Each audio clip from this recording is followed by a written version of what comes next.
one of those and we threw it overboard and practiced a man overboard with it. And we were calling the crew member Wilson. Nice. Yeah, so we had to do training sessions and all kinds of stuff, and steering with a drogue in case you lose rudder control. Yeah, if your rudder gets lost. Not bad. Not bad. Remember the zoning members, hey, what's going on? I know we've been, me and Mr. Tansey have been talking about his upcoming vacation. I apologize. Welcome, everybody. Haven't talked to you guys in a little while. So he's schooling me on nautical stuff at this point. I figured you guys probably picked that up and picked that up.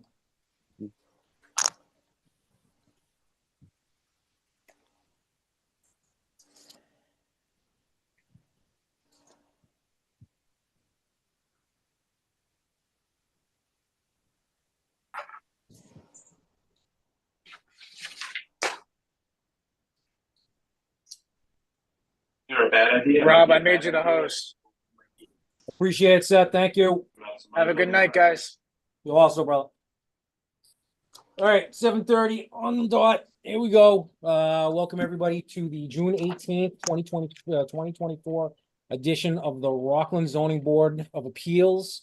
All participating members are participating remotely. That's myself, Rob Rosa. That's Greg Tansey, Bob Baker Jr., Bob Baker Sr., and Mr. Stephen Gallo. So everybody knows this meeting is being recorded and live streamed. So what I would do is I would entertain a motion to open the public hearing. So moved, Mr. Chairman. Do I have a second? I'll second it. I got a second. Roll call myself as a yes. Mr. Tansey? Yes. Mr. Baker Jr.? Yes. Mr. Baker Sr.? Yes. And Mr. Gallo? Yes. All right, there we go. Meeting's open. Let me read the legal ad. 7:30 p.m. Remotely conducted public hearing will be held by the Rockland Zoning Board of Appeals on Tuesday, June 14th. Apparently that is incorrect. June 14th, 2024 at 7:30 p.m. on the application submitted by John Melchione, manager, JAM Real Estate Management LLC, 416 Plain Street, Rockland, Mass. For a second six finding pursuant to zoning bylaws 415-2 definitions and word usage and or 415-89 special permits to allow applicant to store personal classic cars. Hello, I apologize. This is John from Jam Realty. I'm having trouble getting on the Zoom, but I'm getting through on my cell phone to speak, but I can't get on the computer. Okay. Can you hear me? I apologize. I've been trying for half an hour here. So they had a phone number I called and it went through to my cell, but there's no picture. Okay. I'm in the process of reading the legal ad. So if you want to just hang out for a second, let me finish this. Yeah, no, that's fine. I just want to apologize first. I've been trying here. And I sent Deb an email saying I can't get on, but I got through this number. But I'll just listen and I'll answer your questions. So I apologize. Okay, sounds good. Right. Totally, completely lost where I was. So let's see. Classic. So, let's see. 416 Rockland, Mass. For Section 6 finding pursuant to zoning bylaws 415-2 definitions and word usage and or 415-89 special permits to allow applicant to store personal classic cars along with lawn and snow removal equipment for the maintenance of the building in the lower part of the building that has proper drainage and sprinkler system. The premises is known as 200 VFW Drive, Rockland, Mass.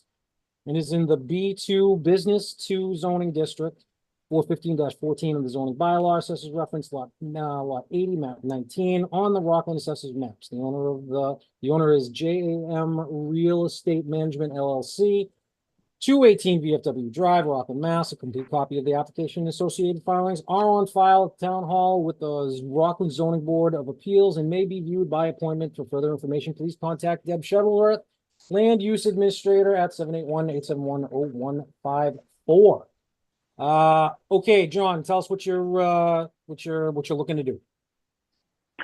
How are we doing today? My name is John Melchione. I've owned property in Rockland since 1989.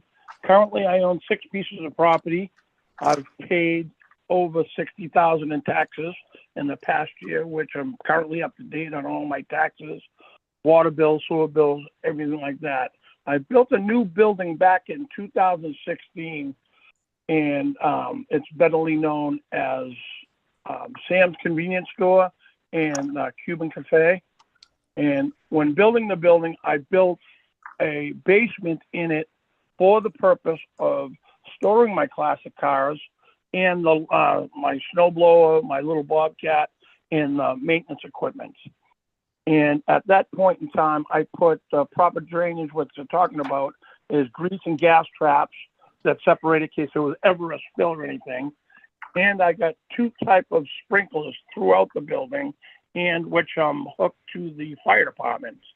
And my whole reason for building the property like that originally is because, number one, the convenience store in the little sandwich shop type business, and to have storage for my classic cars, which I purposely put the grease traps, not the grease traps, the gas and oil traps, as well as the sprinkler system and everything necessarily to make it safe, tight, and right for any reason there may be. And that's why I would like a class special permit. I wasn't under the impression that I needed one until recently. And when I was told I had one, right away I went up and applied for it. And like I said, I've been doing business and own property in Rockland since 1989. I currently own 6 pieces of property in Rockland, which I like to think I keep them very well maintained and neatly kept, and plan to keep doing so. So saying that, I would appreciate a special permit to continue on what I'm doing, and it's dead storage. No one works on them, hence maybe waxing them or something like that, but that would be it. Okay, thank you, John. I'm going to open up to the board. Mr. Tanzi, you have any questions for the applicant? Just how many vehicles are stored there? It's probably 6 or 7. I need, not I mean, but you have probably, I to- need to it's know a- how many. No, John, we Well, need to know there's a- how it's a- many. Okay, well, it's a 4,200-foot garage. I don't care. downstairs. I need to, John, Oh, I well, need to, there's- you asked you a specific question. How many cars are you okay, storing? I would like to store up to like 12 to 15 as I collect classic cars. How many are there right now? 7. Does that answer your question, Mr. Tanzi? Yes. Thank you. Sorry. I apologize. Keep going, Mr. Tanzi. I apologize. I didn't, I wanted to get your question answered. Yeah. So, you've got all the grease traps are installed. How many garage bay doors are there to this?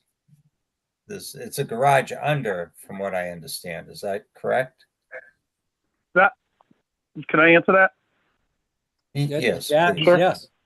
Yeah, yes, there's 3 full-size garage doors that were put there when we built the building, as well as 4 entrance doors. And 2 full bathrooms with sinks and stuff like that too. Okay. And grease and oil trap, correct. Any type of ventilation for exhaust? Well, not, there's heating and that type of ventilation, but not really, because we don't really run them in the building, you know. It's dead storage. How often do you use these vehicles? Not as much as I'd like, but in the summertime, I would like to say, you know, 2 or 3 times, probably half a dozen times over the course of the summer, which I'd like to say more, but it's just work has got me involved. Okay. I don't have any further questions, Mr. Thank you, Chairman. Mr. Tanzi, I appreciate that. Mr. Baker Jr., you're next in my line. Thank you. So, thank you, Mr. Chairman. To the applicant, there are no plans or no intention to sell these cars out of this location? No, no, no. I mean, someday when I pass on, I want, but I didn't buy them to sell them. I collect them, and if I say I've got quite a nice antique collection as well as valuables in cars, collectible, desirable cars. And a corollary to that question, or my last question, there are no plans on using this to store vehicles that would be sold elsewhere? No, no, no, no, no. As you know, I got a car lot right next door, but I wanted to sell them. Is your intention to do any maintenance work or repair work or upkeep sort of work on the cars while they're in this garage? Absolutely not. Short of maybe waxing them. Okay, so if one of the cars had to be repaired, where would that be done? Over next door, I actually own Supreme Muffler and Brake next door. Okay, And I own on Plain Street, I actually own another garage on the corner down there. As well on Route 18 in Abington, I own Supreme Auto Sales over there. Some of the gist of it, I probably got 12, 13 bays with lifts if I needed to work on one of the cars. you had mentioned at some point, which is entirely natural if you collect classic cars, you'd like to drive them occasionally. Are they driven in and out of the garage? Or would they be? Well, yeah. No, go ahead. Yeah, no, but yeah, they do. I do drive them in, drive them out, but they do not at any amount of time stay running. But presumably when they're started, they are generating Started, they're exhaust. back out. When they're brought in, Yeah. they're generating exhaust as well. And I think you said that there was no ventilation to handle that sort of thing, correct? Short of having 3 full-size garage doors and 4 entrance doors. I mean, like the Okay, whole back of the building opens up. Let me put it this way, there's currently no mechanical ventilation, correct? Absolutely not, no. All right, and is it your intention to install any? I mean, if I had to, I guess I would, but I don't really see the need. I mean, they don't run for more than a minute and in or out when I do take them out. Okay, And the doors are wide open. so I think you said that you had planned on or hope to keep 12 to 15 cars there? Correct. Okay, so 15 would be the maximum, and then do you anticipate having it at that maximum number pretty much all the time? Well, I mean, I hope so.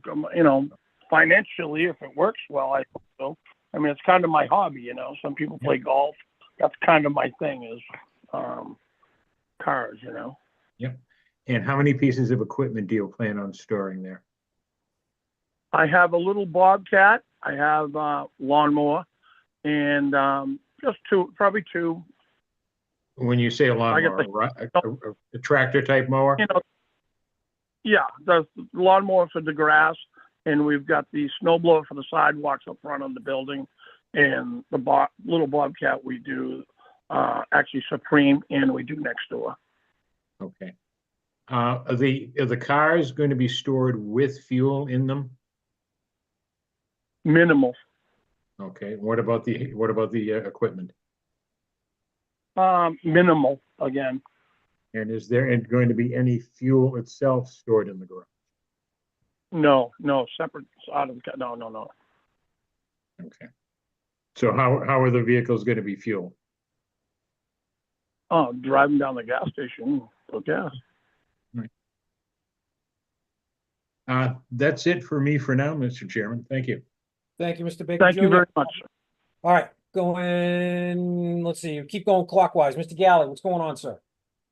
Yeah, hi, thank you. Well, my first question is, of the cars that are now stored there, are they all registered? No, sir. Okay. And if you did store more cars, say up to 15, would your plan be to register all of them? No, sir. Okay. I want to raise that question. I don't know how much of that's a factor as far as storing cars on a property, but I figure that might be a factor. And that's all I had for my questions now that haven't already been asked. Thank you. Thank you, sir. Thank you. Keeping it going, Mr. Baker, Mr. Baker Senior. Yes, thank you. When you put this building up, Yeah. when you went, did you go to the planning board, zoning board, or just the planning board? I believe I did them all. I mean, I bought this building in 2003, and originally I got it approved for a gas station, convenience store, and a Dunkin' Donuts. I don't know if you remember that. That was closer to 2007 when we went through the board. And what happened was they approved everything except for I wanted a drive-through with the Dunkin' Donuts because that's the only way I could get them to come with me. And I didn't have enough footage to the queuing window. I needed 400. I only had 325. So I let the property sit for probably good 8 to 10 years. And then at one point I told myself I have to do something with it. I'm paying all the taxes on it. And so I went and I had an architect design a building, which I think is probably one of the nicest looking buildings on VFW Drive and part of Rockland.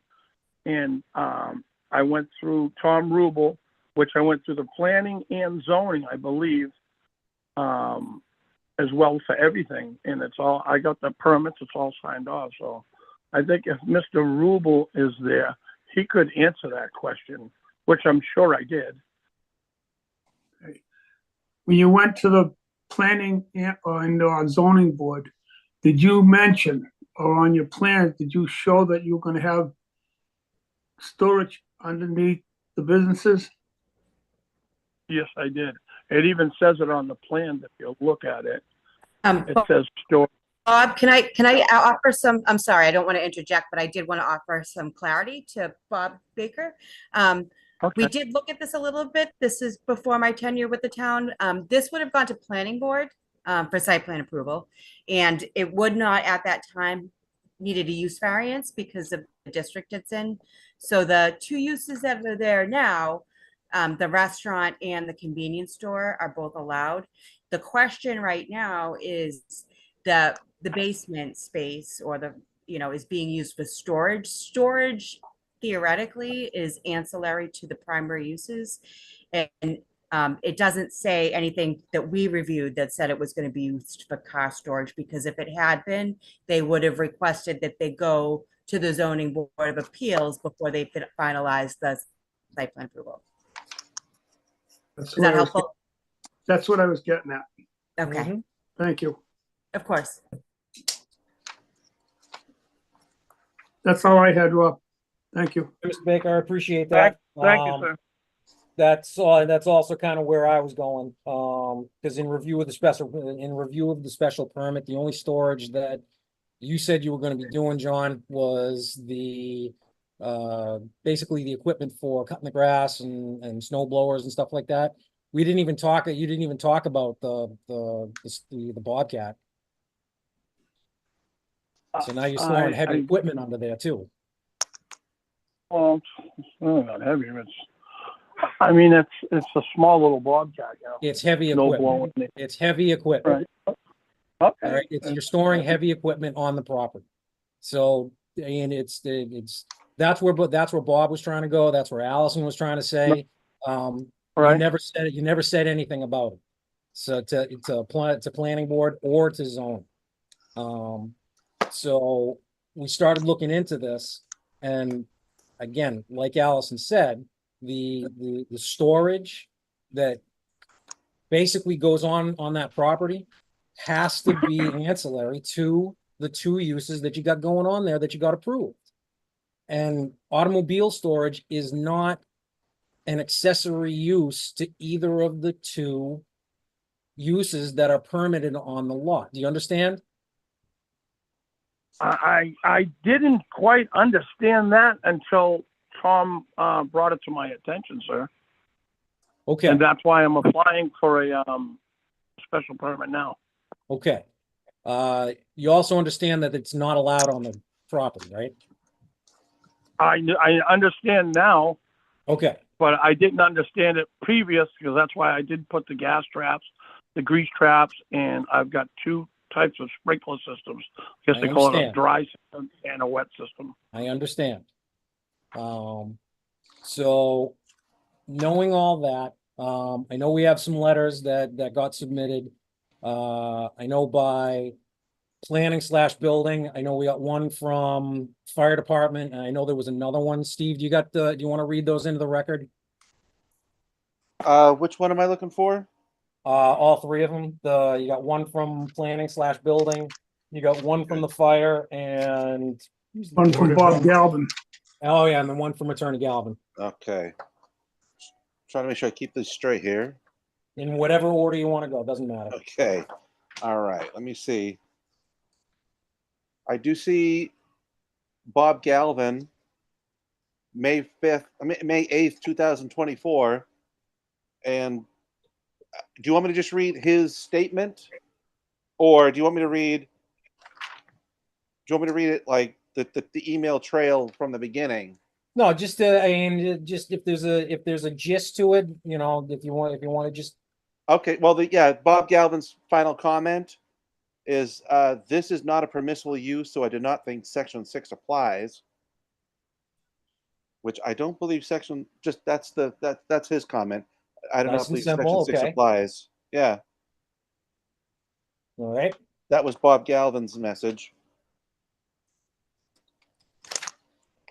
And forgive me, what are the other ones I'm looking for? I got them all right here. Just It was fire and Allison and Tom's joint letter. okay. And wasn't there one as well from the Board of Health? Actually, yeah, I believe so. Let's see here. Board of Health, yes. That's Bob.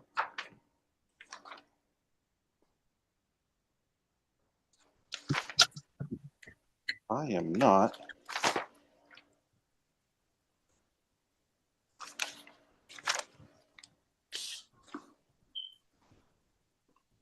Deb, do you know, was it all in the packet that I got, that I picked No. up in that folder? Stephen, no, because they came in today, so they were sent in an email. Oh, thank you. We I'm printed sorry. out the packet, but it's at the town hall. Okay, then I can open up the email. Thank you. So that's, I found Bob Galvin, so I recognize what you were talking about. All right, I'll open up the email.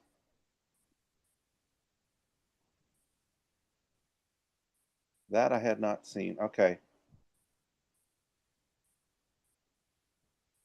And that was just from today, Deb? Yes, I believe this afternoon. Okay. Okay. Here we go. All right. I'm just opening it. Board of Health. All right. I'm gonna read off my phone. Okay. The final statement. Just reading here. Okay, so the final statement from Flip Delshon, health agent, says, "Hi Deb, thank you for including me on this. As far as my major concerns would be ventilation system. When cars are started, they'll be idling for some time. Will fumes be an issue to the convenience store, Sam's, and most important, a food establishment that is preparing foods? I would assume the vents are not related. I don't support the idea of vehicles being stored, Delshon."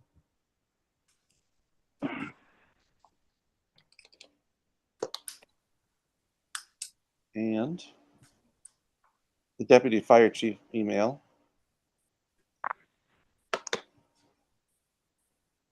All right, from Thomas Heaney. "Deborah, I have discussed this building with Tom several times. The building is sprinklered and has a 5/8 drywall above the sprinkler system. Additionally, there is a fire alarm system that is monitored. The owner stores high-end cars and does all the maintenance at Supreme Muffler, Tom." Okay.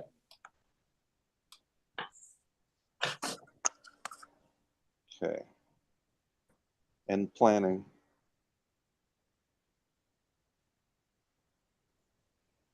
Oh, goodness. Okay.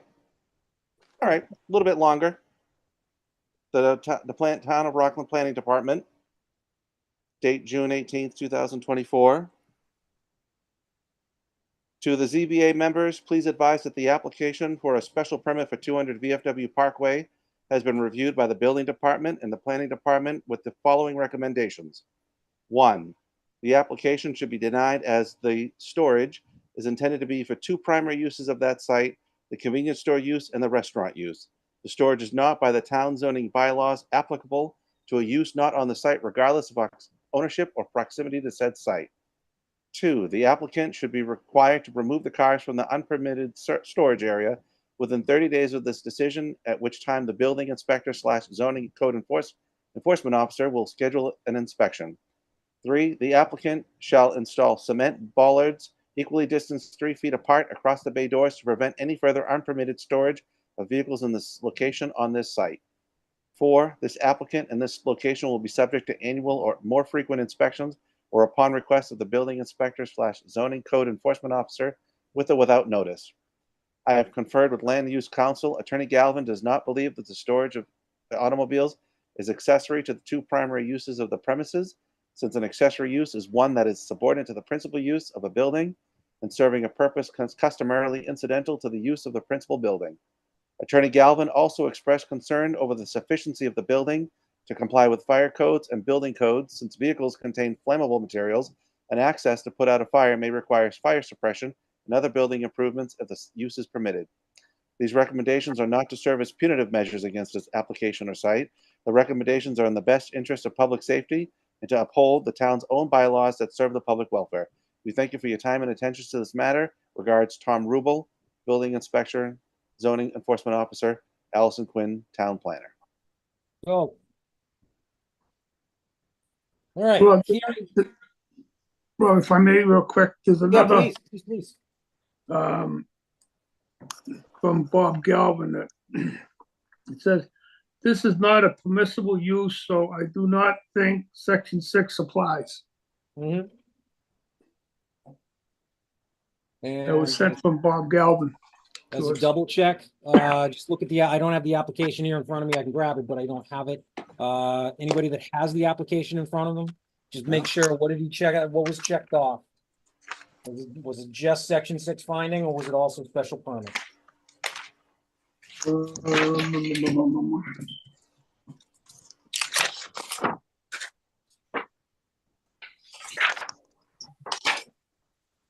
Mr. Chairman, Yes. looking at the application for a section 6 finding is checked off, Mm-hmm. and it appears that special permit for use permissible by special permit was checked off, but it appears to have been crossed out. Okay. Because the use is not allowed by special permit, I'm assuming that's why that got crossed out. Does that make sense? Deb, does that make sense? Yes? Yes. Okay. Okay, so we're looking for, we're looking at a section 6 finding. So is there anybody, oh, Mr. Rubel, you're here. I'm sorry, I didn't see you there. What, that letter that just got read into the record, that's pretty self-explanatory. Did you want to add anything to that, sir? Yes, I would. Thank you, Mr. Chairman. No problem. I just want to make it clear that in that letter that Mr. Galvin had sent to us, as far as building codes and fire systems, we do not have any issues with the building. If it was permitted, that the fire code and the building codes are all set. He has a dry system, he has a wet system, and he has the alarm system there. He has the drain. Other than that, my only concern was the businesses up above with the storage of the cars down below, and that's why we're at the board. But as far as the building goes, I don't have any issues with the building if it was approved. I don't have any issues. Thanks, Tom. Appreciate that. And then Deb, I wanted to double check with you. The green cards came back for both of the tenants, correct? Yes, both green cards came back. Both tenants received the letter. That means both tenants were aware of are aware of what's going on at this point. Are either of the tenants here to speak in favor or against? I don't see them. So we made sure that they were aware of what was going on. The only other question that I have for you, John, is I know you say that there's no real driving around, it's storage and stuff like that. But my question is how are you getting to the middle of the building? You've got two doors on one side, you got one door on the other, and you got this big expanse in the middle. So obviously you're driving into the building and turning around or parallel parking or doing something to be able to fit So that what- number of cars in. You're not just backing in. I think you're confused. There's nothing in the middle of the building. Right. It's that's one what open 42 by 100 garage. I understand. But what Oh. you're saying that you're not driving around in there. In order to get cars into the middle of that building, you would have to. Right. Well, what I said is the cars that would run, they run for a minute going in and a minute going out. If the ventilation, if it was approved, which I'd really appreciate it, as it's one of my only hobbies, I would be happy to design some type of ventilation and have Mr. Rubel help me design it to make it satisfactory, even though they only run for a minute at a time to do that. But there is no driving around like there's really no room to do it. It's really not that big, but 42 by 100 is quite a big building. Okay, you're missing my point, but that's fine. That's fine. It's all good. Is there anybody else out there that wants to either speak in favor or opposed to this application? I don't see anybody. So hearing that, I go back to the board members. Anybody else have any new questions they wanna, So I'm a little bit, Mr. Chairman, yes, is Mr. this Tampy, that's you. yeah, can this use be permitted? Is it allowed under a special permit? Doesn't Or is look it. He crossed off the special permit box, but Mm-hmm.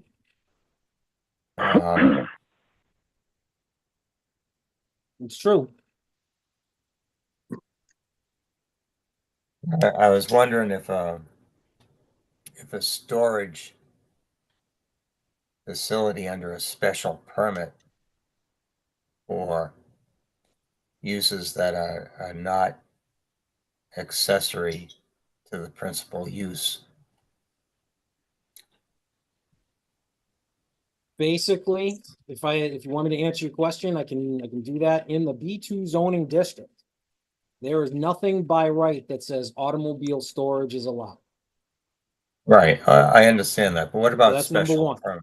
Okay, On uses requiring special permit, there is nothing in there that says that automobile storage is allowed by special permit.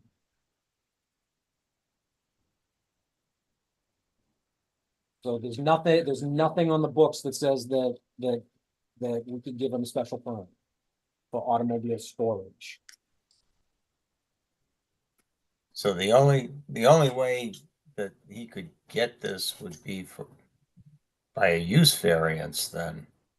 Potential. But you know what it takes to go there. And Yeah, I mean, this application wasn't advertised as a special permit use, let alone a variance. nope. Nope, section 6 finder.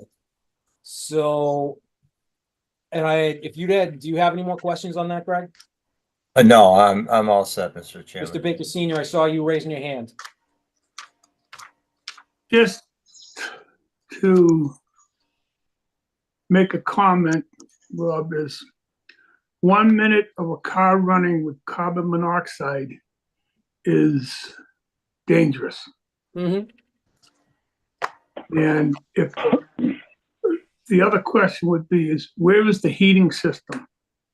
Is it downstairs in the garage or each unit have their own separate system? John, where's the furnace for the building? There's a system downstairs next to the sprinkler room. And that's for the entire It has building? its own- Excuse me, sir? No. That- Every unit has their own heater all and right, air so- conditioner. And all of that, the air conditioners, are they on the roof? They're in the ceiling upstairs. All right, so The they're on units the- are in, Okay, so the furnace for all three spaces are down in that basement? no. The furnaces are in the ceiling on the units, got suspended ceilings in the convenience store and the other store. Okay. So is there a, And downstairs, there's a unit downstairs that just does downstairs. okay, That's all. Just wondering if sounds good to me. At this point, I don't know if there's anything more that can come out of this. I wouldn't mind a motion Close the hearing. to, there it is. Do I get a second? Second, I got a second. Roll call. Myself is a yes. Mr. Baker Jr., yes. Mr. Tanzi, Yes. Mr. Baker Senior, yes. and Mr. Galley. Yes. All right, so that takes care of that. Let me just read my cheat sheet here. All right, John, let's see. Well, the open portion of the meeting is closed. The board will deliberate tonight, and you are welcome to stay. You'll receive a decision in the mail with a date stamp. And if the section 6 carries, you'll have 21 days from the date stamp on the decision to go to the town clerk's office, request a certificate of no appeal. And if no one has appealed, the town clerk will give you a certification and a copy of the original decision. You're gonna take those to the registry of deeds and have them recorded. Any questions at this point, sir? Yeah, I'm a little confused. So you'll make a decision tonight on the use of it? I'm a little confused in that part. Yep, the open portion of the meeting right now is closed. Once we get through Okay. once we get through the open portion of the next next hearing, then we'll close that, and then we're gonna make and then we're gonna do some decisions. And then and again, you're welcome to stay until that time, but that's up to you. Yeah, no, I just, what do you mean stay? Like just listen, you mean? Yeah. Yeah. No, all right. I'm just a little confused. I went to the town hall. So I thought I was gonna stand there and do the Zoom thing. So then I just rushed back to my office because I couldn't get through. So I'm really new with this Zoom and the computer thing. I'm a little old school with that stuff. So I do appreciate you taking the time out. And I finally got through with the phone number you got. But I do appreciate everybody's time. I would really appreciate if you can help me out. And John, you're monologuing. We can't talk anymore, sir. okay, that's fine. All right, if you want to again, thank hang you. out to the end, if you want to hang out on the phone to the end, you can do that. Or, Okay, thank you very much for your time. And all right, like I did say, do you know how I can mute this out so I can just listen? on the phone, no, I'm sorry, I don't. You know, yeah. But like I said, I'm not trying to monologue, but I would do something with Tom to vent out whatever makes you happy. John, stop. All right. Thank you. Yeah. Thank you, sir. All right, go back to the agenda here. And so 7:30, so the next one's 7:45, so 7, here we go. 7:45, remotely conducted continuance public hearing will be held by the Rockland Zoning Board of Appeals on Tuesday, June 18th, 2024 at 7:45 PM on the application submitted by Melissa McInnes and Dennis Espinoit, 421 Forest Street, Rockland, Mass. Care of Scott Golding, Esquire, Dorian Taccio, and Morgan, PC 175 Derby Street, Hingham, Mass. For a use variance pursuant to zoning bylaws, section 415-89.1 zoning variances and special permit pursuant to zoning bylaws, section 415-29 and 415-89 number of buildings on a single lot to allow applicant to maintain the existing 758 plus or minus square foot single family dwelling within the R2 portion of the lot and construct a 2,250 plus or minus square foot warehouse storage building with accessory parking to be sited entirely within the I-1 portion of the property with proposed fencing and planted buffer area to provide enhanced separation between the existing dwelling and proposed structure. The proposed warehouse storage building is to be accessed by an existing gravel driveway off of VFW Drive. The property is located in both the R2 residence zoning district, section 415-9, and the I-1 limited industrial zoning district, section 415-15 of the zoning bylaw, and is identified as lot 79, map 14 on the Rockland Assessors map. The owners of the property are Melissa McInnes and Dennis Espinoit, 421 Forest Street, Rockland, Massachusetts. The applicant and all interested parties are advised to check the town website and the zoning board's webpage for additional information. Further details and plans for this project are on file with the town clerk and the zoning board of offices. So with all that being said, hey Dennis, what's going on, man? Good evening, everybody. Thank you for your time. Let's see who's here. Thank you, Mr. Chairman. Scott Golding is also here from DTM. Where are you? Oh, there you are. I'm on your screen, so. No, there we go. No, that's it. I got you. So we did get revised plans. Yep. We got revised plans. Do you want to go over what's been revised? Sure, absolutely. Let me put that up on the screen if I can. Aside from the whole stamp issue that got taken care of. So that's I'll my talk to the engineer directly. excellent. I appreciate that, and I'm Not a problem. glad that got resolved, certainly. So let me share my screen. Okay, and I'll zoom in on this, but just to reorient. So Forest Street is at the top of the plan, the existing 758 square foot single family dwelling. VFW Drive is at the south. The layout of the plan, the access, nothing has really changed. The primary changes to the plan are to add a 6 foot tall wooden stockade fence along the zoning line, or where the two zones actually split. We added a significant amount of buffer plantings, which I will zoom in on a little so you can see it a little bit better. Previously, the buffer plantings, there were 2 rows staggered of 15 giant green arborvitaes, which grow to, or which were to be 8 to 10 feet. We added 10 more plants in this area, which are 5 plants along the side. Also, the fence comes down along with the plantings as well on each side. 5 additional giant green arborvitae on each side. We also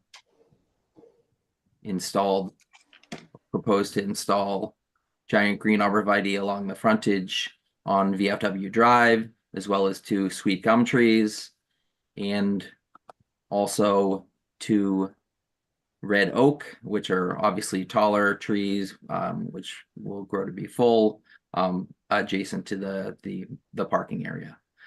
Those are the primary changes to the plan, just enhanced buffering. We had conversations with the neighbor about the additional plantings. We discussed the fencing. We think it's obviously a benefit. That was one of the primary comments from the last hearing. I will also show you, we submitted just kind of a rendering, not of the actual house, but of the type of materials which would be utilized when the house is renovated. So the intent would be to replace or have new roofing, new siding, new windows. So this is kind of the type of style and the quality of what you would expect if the house is to be retained and we can get the use variance. This is the renovation that would become part of the neighborhood. So, but those are the two. That's the 2 things that we submitted. The major changes, obviously, to greatly enhance the buffering along between the residential area, I guess, and the industrial area. Like we went through last time, both of these uses are allowed within the zone that they're proposed to be within. The existing house is obviously in the residential zone. It's access from Forest Street. It's been there since the 1950s. The industrial use is allowed in the industrial zone. It's access from VFW Drive, totally separate access. Basically totally separate uses in their zone, both allowed under the zoning bylaw. The relief is essentially to allow us to do both of those things, to have both of them on this split lot. So that's what we're seeking to do. I mean, the goal really is to kind of retain the house, retain the neighborhood, and to be able to do both things on this property. So I can take questions or whatever you desire, Mr. Chair. Sounds good to me. Could you unshare that just so we can get, Sure. so we can get their full screen back? Okay. Perfect. Let's see, I'll start with Mr. Baker is not here, so, oh, there's Mr. Baker. Mr. Baker Jr., do you have any questions for Attorney Golding? Not at this point. Thank you, Mr. Chairman. Not a problem. Keep going counterclockwise. I got Mr. Tanzi. Do you have any questions for Attorney Golding? I do not at this time. Sounds good. Mr. Baker Senior, do you have any questions for Attorney Golding? Not at this time. And going to Mr. Galley, do you have any questions for Attorney Golding? Yeah, I just need my memory refreshed. The house that's there now, is it currently occupied? It is occupied. It is being rented currently. Okay. All right, that's my question for now. Thank you. Okay. And then myself, I have I know what we're trying to do. No questions at this time, so I will throw this out to Mr. I keep forgetting Mr. Rubel. He keeps bouncing. He keeps moving around on my screen for some reason. Mr. Rubel, do you have anything to do you have anything bad to say? I have nothing to say. All right. And then I'm going to throw this out to the general public one last time. Is there anybody in the general public that would like to speak in favor of this application? And I hear nothing. So anybody that wants to speak opposed to this application? I hear nothing. One last time to the board members. Anybody got anything? No. Hearing Motion to close the none. hearing. Say again. Motion to close the hearing. I got a motion. Do I got a second? Second, I got a second. Roll call. Myself is a yes. Mr. Baker Jr. yes. Mr. Tanzi, Yes. Mr. Baker Senior, Yes. Mr. Galley, Yes. and again, double check myself as a yes. All right. So, all right, Melissa, Dennis, the board will deliberate tonight, and you are welcome to stay. You will receive a decision in the mail with a date stamp. 21 days from the date stamp on the decision, go to the town clerk's office, request a certificate of no appeal. If no one has appealed, the town clerk will give you a certification and a copy of the original decision. Take those to the registry of deeds and have them recorded. One of the conditions is always to show the building department proof of recording. Okay. All right, we're gonna take a 5-minute bathroom break. Everybody okay with that? Yes. All right, Very 5 much so, minutes. Mr. Chairman. 5 minutes, and we'll return and we'll start deciding what's going on here.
One, two, three, four.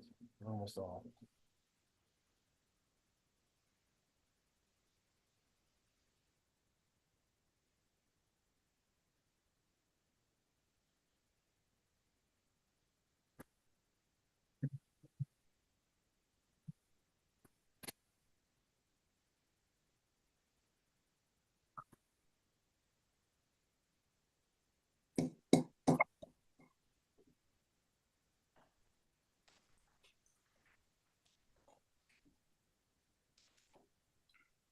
All right, 1, 2, 3, 4, 5. We're all here. We ready to talk? Everybody's ready? Yeah. Yeah. Yes, everybody sir. Good. All right. Where are we first? 200? What was that? 200 VFW? Mhm. Okay. Who wants to start? Well, I will. If this is, if we deny this application, can we put conditions on it? It?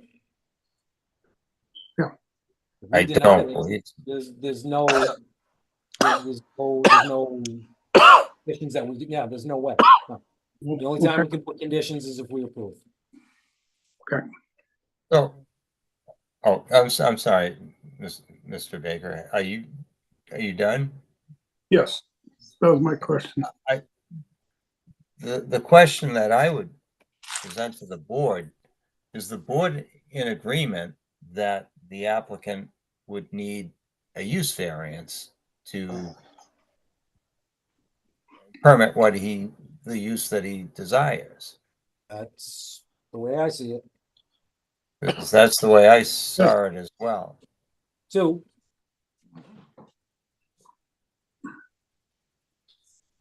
I'll take that one step further, Mr. Rubel. Do you concur? Do you agree with Mr. Tanzi? Yeah, but going back to what Mr. Baker was saying, and what the letter that I'm reading from Bob Galvin, we have some points here. Does those points don't get effective, or conditions don't affect unless we approve it?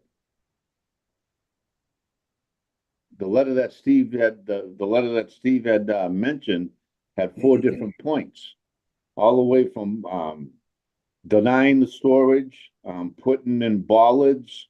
I mean, can we put those in there? I don't think we can. Yeah, I mean, this is something that is from Galvin. I don't know. No, I did talk to Galvin about that. It's Allison, sorry. You know, I'm not asking that they be conditions of an approval. I'm asking that we, you know, say that these are the things you have to do, because he's you know, just from a land use perspective, if this is helpful. You know, I'm not sure that this is the first time that this has been put on people's radar, at least within the building. And so I think it was more of a, how do we get the applicant in here so that we can better understand exactly what's happening on this site. And so you have a few different things happening at the same time. You have the allowed uses, which is that first floor, the convenience and the deli or cafe. This applicant was issued a liquor license some time ago. And a condition of that liquor license was like, you know, and the only way that I'm giving you a little context, this got put on our radar because that restaurant wants to put have a beer and wine license. And they can't, because the applicant who is storing cars where they're supposed to be storing convenience store and restaurant supplies had a condition on that original, you know, I guess, approval of the special permit to have a liquor license, that they couldn't have another liquor license tied to this site because they didn't want the restaurant having a liquor license. So all of that is to say there's a few moving pieces. So we really just wanted to get this applicant before the zoning board of appeals so that we could get a better understanding of exactly what is happening on this site and how it's happening. I flagged the potential of trying to put those bollards in because that would prevent the use that's not allowed to continue to happen. Same as like having the premises inspected, same as having to have those, in the same way that you would shut down something that is, not supposed to be happening. I was thinking like, does this make sense? And Galvin said, yes. Well, I can dig that. The only problem is that we can't, I mean, if the, let's look at both sides. Let's look at both sides. If we approved it, we're not gonna require him to put bollards. If we deny it, the zoning board can't require him to put bollards.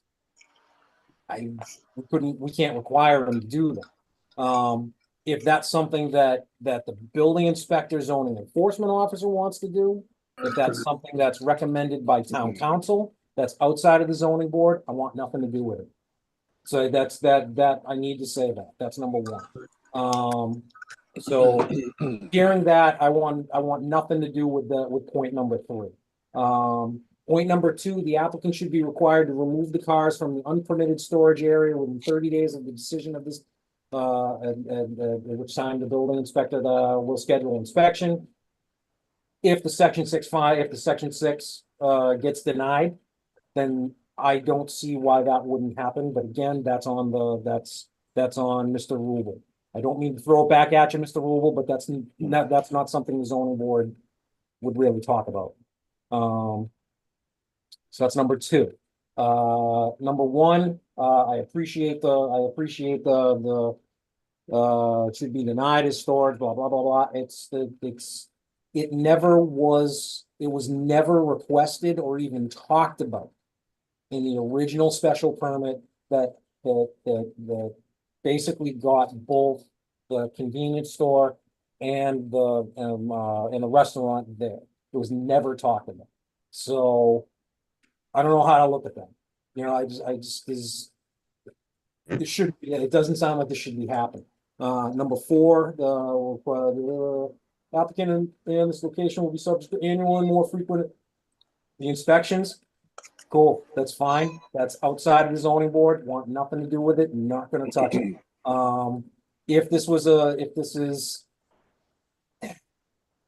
We might be able to put those on as conditions if it was approved, but I don't even know if it's going to be. So I don't want to talk about that just yet. I just want to get a feel from the board members. Mr. Chairman, Please, Mr. Baker said, Mr. Baker Jr. just on that issue of conditions being attached to a denial, if the application is denied, there'd be no way to enforce those conditions. Exactly. No. Exactly. That's why if this is denied, if Mr. Rubel, if you want to take that on yourself, all you, man, all you. I mean, has nothing to do with that. It has nothing to do with the zoning board at that point. But I still need to know if if board members, do you think this warrants a section 6? Mr. Chairman, if I may, since Please. section 6 is the only thing that appears to be before us, and we have an opinion from council that is not the appropriate means by which the applicant should be seeking the relief he desires, I don't see how I can vote for approval of a section 6. I concur, sir. Anybody else? Does anybody agree that the section 6 is the way to make this happen? I don't think this works. No, I think we pretty much, well, a number of board members agreed that he needed a use variance, and he only applied for a section 6. And so I'm in agreement that a section 6 does not apply to this application. Mr. Baker Jr. This is not a finding situation. It's a variance. No, I absolutely agree. Mr. Baker Jr., is this something that that we deny is moot, or is this something that we just deny in general?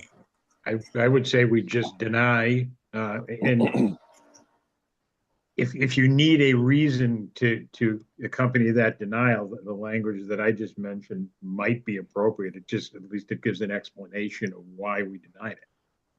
Okay. Do you want me to read it back to you, or? I would not mind if you put that in the form of a motion. Very good. If you'll bear with me for a moment. Take your time, sir. I move that the zoning board of appeals deny the application for a section 6, as a section 6 is not the means by which the applicant can obtain the relief he seeks. Do I have a second? I'll second it. I have several seconds. I'm going to give that one to Mr. Baker Senior. I'm going to go for, is there any other discussion? Hearing none, I'm going for a roll call. Myself is a yes. Mr. Baker Senior. Yes. Mr. Galley, Yes. Mr. Baker Jr., Yes. and Mr. Tanzi. Yes. All right. So again, do me a favor, Mr. Baker Jr. Yes. Reread the motion just so we're clear on this one, because we got caught somehow on one of these ones. I just want to make sure that we're all voting to deny. Okay. The motion was to deny the application for a section 6, as section 6 is not the means by which the applicant can obtain the relief he seeks. And in turn, we all voted to deny. To deny, correct. Okay. And All Deb, I'll send you the text of that motion. All right. So there we go. So that takes care of that one. Let me go to, let me pull up the site plan again here. All right. Now we're on to 421. I'm surprised nobody was here. I'm surprised nobody from the general public was here. Oh, that strikes me as odd. That would indicate to me that the applicants had a lot of discussions with the neighbors and got their differences. Yeah, I kind of was under the same impression. I think the planting plan went a long way. I agree. Yeah. I agree. It's a whole different scenario than when it first came on. Yeah. First off. The only thing that I'm having a problem with, and I'm going to share my screen here. I had a conversation with Attorney Golding, and can everybody see my screen? Yeah. Yep. There we go. All right. This is Mass GIS. All right. Here's 421. All right. Mm-hmm. There's like wetlands over here or something like that. We're talking about uniqueness to the site. One of the things that Attorney Golding hit on was that the conditions on this site are unique because not too many other properties that are affected by the zone line, have this capability. The problem is that the zone line goes right through here, all the way through. So all of these properties are affected, and none of them, based on Mass GIS, have any wetlands whatsoever. So this site is not unique. That's my problem. If this was unique to the site, I wouldn't have a problem with this, but it's not. There are several other properties going up and down the street that, it's the same situation. So if we granted a use variance to 421, we in turn would have to grant a use variance to every single one that's affected by that zone. So that's one thing that I kind of looked at. I kind of had to look at. Personally, I don't like the idea of losing a residential home. Because the only way that this is gonna, the only way that the applicant is going to get the industrial building on this piece of property is by tearing down the house. I'd hate to lose a house in this current situation in this state and all over the place where housing is difficult to come by. So I don't know what to do here. I think we're all pretty much not in favor of use variances in general. But I don't know. I don't like the idea of losing a house. Losing a house, gaining a completely and totally vacant lot.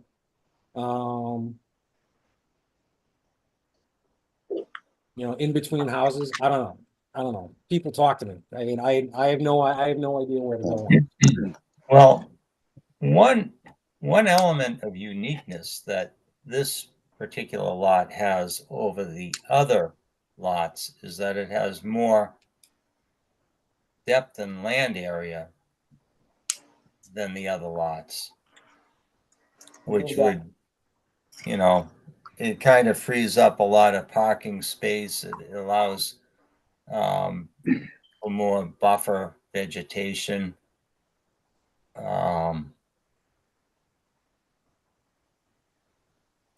So I don't know. I hate to see a house get lost. I mean, Right.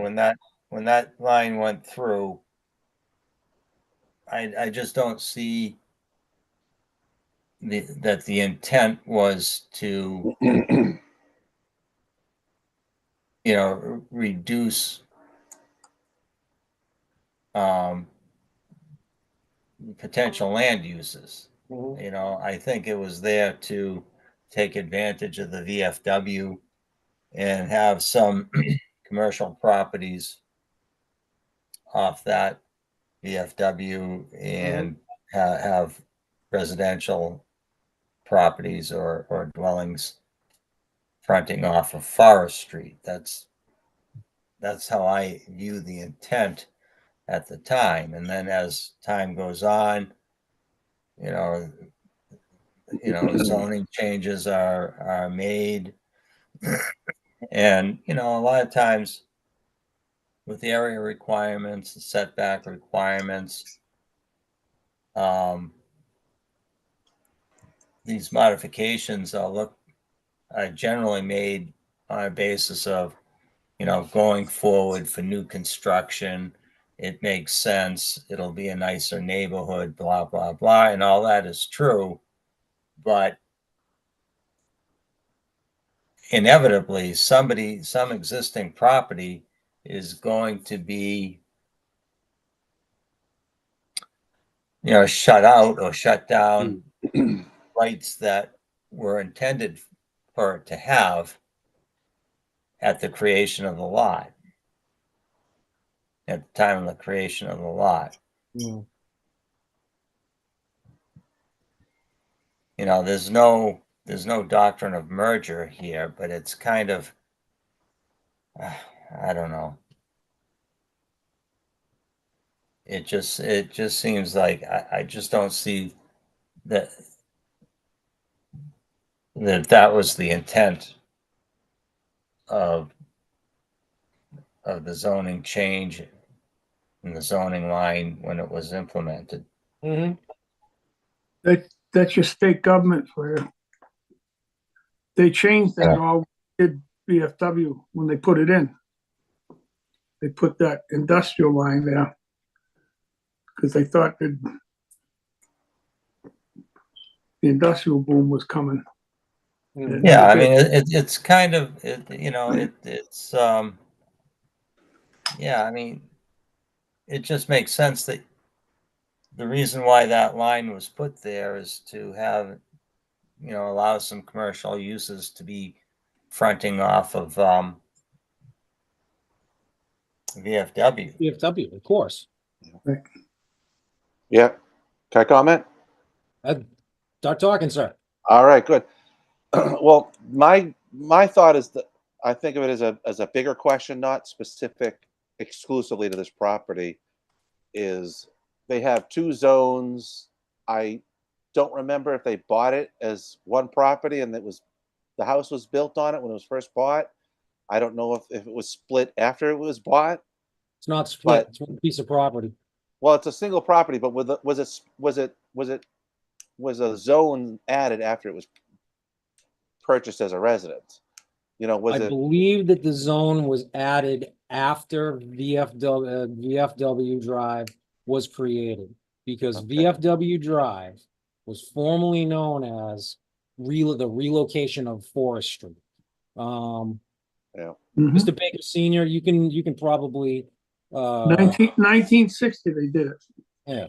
So Okay. it had something to do with Union Street and the base. I remember that. When they closed Union Street going through to Weymouth, they had to build VFW Drive because Forest Street would not handle the traffic. Mhm. Right. So So my Forest Street went across to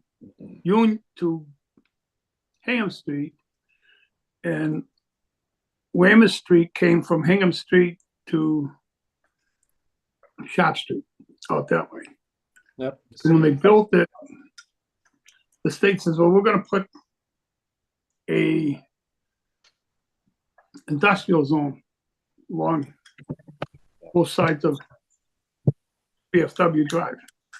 All right, so beyond that, my thought is I would imagine the current owners bought the property, a single plot, as a residence.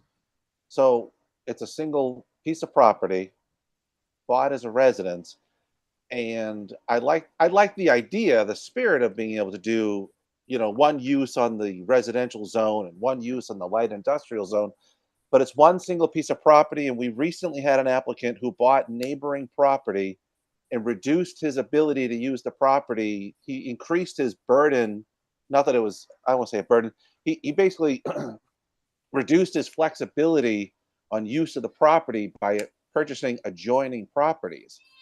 And that was a choice they made, in the last couple of years. So we have one residential owner who could do less than he intended with what was formerly multiple pieces of property. And we've got one piece of property that I don't know if it would be fair to the other applicant to let them do multiple uses that in a sense were denied another applicant. If that makes sense. Do you follow me? At least the thought process, whether it's valid or not. The thought process, I think I understand it, but if you're talking about the one on Howard Street, is that the one you're talking about, the two neighboring houses? I can't remember the street. He bought the neighbor's property, and he found out basically that he basically created one piece of land that reduced his flexibility on the property use and Yeah, where that was Howard Street. He didn't have a good attorney to do it differently. So that, while I hear where you're going, it doesn't apply to this. Okay. Because this is one piece of property that this applicant had the intention of putting up an industrial building on this piece of property. Yeah. He thought he could do it with having the house on there too, but not knowing apparently the zoning. Yeah. The zoning says that he can't. And I don't think he realized that. His intention was to always put up an industrial building. That's what You're talking about the other property from before. No, I'm talking about 421 Forest Street. Okay, you're talking about 421. Okay. He bought this property with the intention of putting up an industrial building, accessing it off of VFW, and keeping the house on the other side. He Okay. thought he could be I believe that his intention was to do both, but didn't necessarily look at the zoning bylaw to be able to figure out if it was possible. And they ended up going to conservation to get approval to do something. I can't remember how this all came about, but I know they went to conservation first. And it just surprises me that the engineer and surveyor that he went with when he did that, it surprises me that they didn't talk to him about the uses and the ability to do this. So it's like there was no coaching from the professionals. I'm a little miffed at that, but again, I know what he wants to do. I understand what he wants to do. He wants an industrial garage. He's a contractor. That's what he wants. I understand that. I absolutely understand that. He wants to do it while keeping the house up. He doesn't want to knock down a perfectly good house. I appreciate that. I absolutely do. I don't know. I think with the renovations of the house in the new building would bring more tax revenue in than tearing down the house and just putting the industrial building up. And like you said, Rob, we need the housing. We do. We do. And I know that Whether house, that house has been there well before the 60s. I know. I used to deliver newspapers to it, Oh, that whole wow. street. Okay. So obviously this house goes back to what, the 20s? Is that what you said? Not that far back. Well, I'm 60s. thinking, you said when you were a kid, so I'm thinking back in the 20s. You know, you are old. Thanks a lot. Thanks a lot, I Rob. was 'cause trying to go there. You guys didn't catch it. So I'm older than he is. yeah. All right, guys. I mean, I don't. This has been going on long enough. I mean, I don't know how to make this work. So I would entertain a motion of some sort to just to get this off the books. Anybody want to talk about this? Anybody want to make a motion here? I'll make a motion to approve. Whoa. We got several going on here. Several. Okay. I think I heard Mr. Baker Senior first. So With what condition. okay, so tell me again, you're making a motion to, Grant the use variance for 421 Forest Street with conditions. okay. Greg, I then heard you. Did you wanna second that motion or make your own new motion, or what do you wanna do? Well, I wanted to second it. You're gonna second that? All right, so before we go anywhere further, let's talk conditions. Let's see, we talked to Mr. Rubel about this several times. You can put up to a 7-foot fence nowadays without a permit, without a special permit, without needing a special permit. Mr. Rubel, is that still correct? That's right. Okay. Is that something that's easily accessible, or do you have to special order that kind of stuff? They usually put a 6-foot and then they put up like a privacy. Like a privacy thing on top of it? Yeah, like the Well, how do they latch do it? stuff. How do they do an 8-foot? I thought 8-foots were always solid. Do they do a 8 6-foot? foot. You can buy 8-foot stockade fence. You You can't can buy buy 7. 8, okay. 8-foot high. 6, 8, 10, 12. Really? Yep. Okay. So the first condition would be that they install a 7-foot privacy fence with a I would go so stockade. far as to say 8-foot. I would go so far as to say 8-foot, and I'll tell you why. 8, why not? I'll tell you, Yep. and I'll tell you why. I'll tell you why. Because the grades are coming down. The higher the fence, the easier it is to kind of screen. And if you're putting in those arborvitaes, I don't know. Full-size arborvitaes, you can buy those. You can buy like a full-size, like 8-foot, 10-foot arborvitae. Is that correct? Big money. Big money. Yeah. I'd almost rather see an 8-foot fence and then put in reasonable size arborvitaes and let them grow naturally. Right. Does that make sense?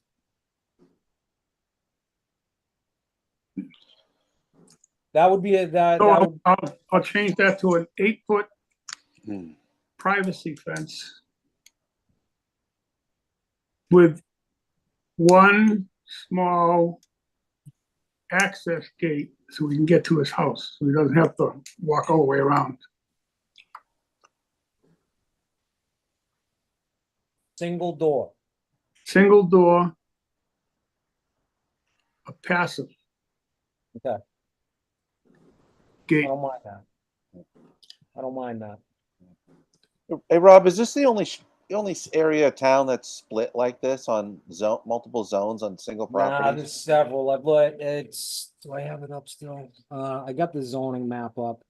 There's that split. There's a whole bunch of B. What is this? I'm not gonna talk about the R1, R2 splits. There's a bunch of R1, R2 splits. Yeah. If you look at, we were just talking about, what was it? Everybody knows about Dyer Ave. Mr. Baker Senior up by you.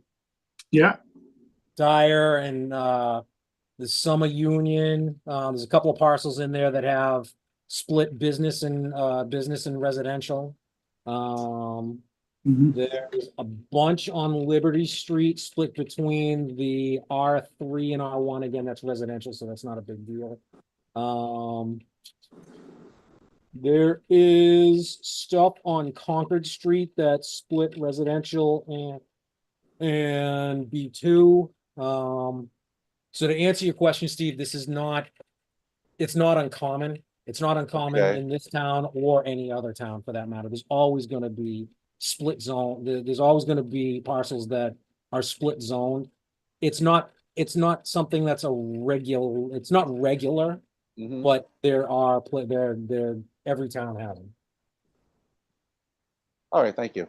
All right, so I said something that could be a condition. What else? No, Mr. Baker Chairman. Jr., talk to me. Yeah, if it, as appears to be the case, the house or the preservation of the house is a goal here, if we were to approve the application. A condition, and I'm just, this obviously isn't the correct wording, but I think it'll give you a gist. The condition that the house be maintained in good repair and fully habitable condition. I can see that. Well, could we add that the house has to be refurbished in connection with the construction of the new building? So they both get occupancy permits at the same time? Because you could put up the building and say, well, I don't have any money right now to renovate it, and it sits there for 5 more years or 10 more years, not finished, not done. Right. Mr. We have to Rubel, put- is that enforceable?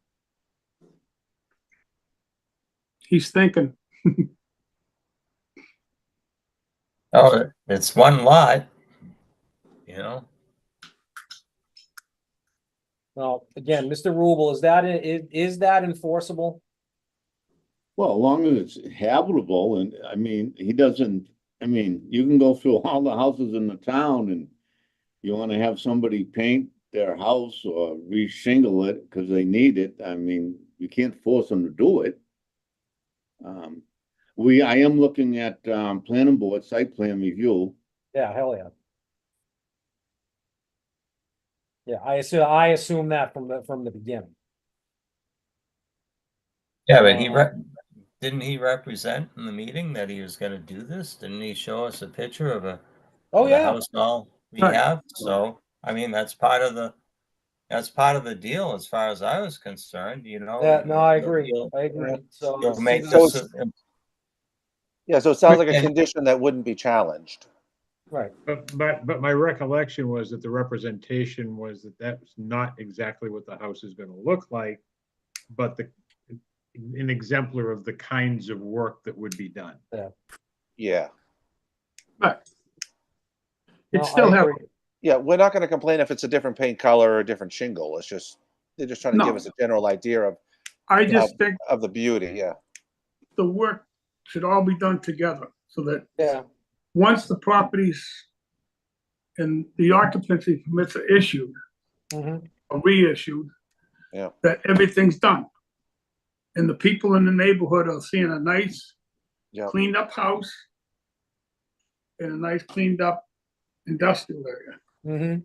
Not an new industrial area, but a house that's still, that needs a lot of repairs. Right, Mr. Baker Senior saying that their leverage is they're gonna make a beautified house. So it makes sense, a leverage should be a condition that the house is ready to be lived in, as they implied they would. So like you said, the open question, is that enforceable? Well, the thing is where do you draw the line? What do you tell them what to do and what not to do? Just do the outside of the house, put replacement windows in, a new roof? I mean, where are you gonna draw the line here? I see. That's where that's what I'm having a hard time. Yeah, where do you draw the line? I think it should be whatever, honestly, it should be up to the standards that make it get a occupancy permit. Whatever would allow it to be occupied, I would think that would be the criteria to allow them to require them to meet. It's occupied now. Right. That's So so by that standard, they could leave it just the way it is and satisfy the condition. That's right. exactly. That's why I don't know if that's yeah. Well, yeah, You can have them revamp the exterior of the house. A new roof, trim, windows, doors, just do the outside over. And who cares what it looks like on the inside? I think they already did work on the inside. So Tom or Rob, would the terms good repair and fully habitable be too generic, or? I would say renovate the exterior. Okay. Exterior beautification. Yeah, just do the exterior. Including landscaping? Yes. Yeah, exterior, everything. Exterior is lot line to lot line. All right. The other thing that I'd like to add, all right, that I would suggest that we add is that the home remain a single family dwelling. Is that an R1 zone or 2? Probably not 2. Hold on. Really down. Let's go back to R2. Okay, that's a good condition, Bob. So it remained, the 421 Forest Street remained a single family home. Mm-hmm. Tom, would the building on VFW get its own address? Yeah. Okay.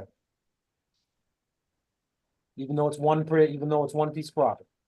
Yeah. Okay. Well, you're creating two different uses now.